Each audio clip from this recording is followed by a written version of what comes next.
Starbucks is the worst run company in America. I do 10 of these worst run companies every year. Let's start with Starbucks. It's run by a guy named Brian Nicole, who's done a lot to ruin it. He came over from Chipotle, the Mexican fast food place. The year he came over, he made $94 million.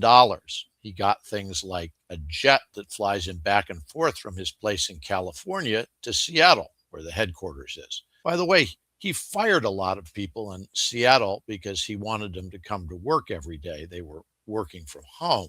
Nicole made $31 million last year. That's 1,700 times what a Starbucks workers make. Think about a Starbucks workers. These people can make as little $15 an hour. If you add that up, it means that they're making probably not much above the poverty line for a family of four. Nicole made a lot of promises, and because he hasn't kept them, the stock has dropped. The first one he said is that people wouldn't have to wait so long to pick up their Starbucks. There was some anecdotal evidence that people were waiting 20 minutes. Now, he says that he's done a good job at this, but he hasn't provided any proof. Usually it's bad when somebody says something and then they don't prove it. The number of people coming to Starbucks was down most quarters. He took it up a little bit in the last quarter, but not enough for people to be impressed. Another problem Starbucks has is that there are union workers. They're upset about their pay so much that they're going on strike.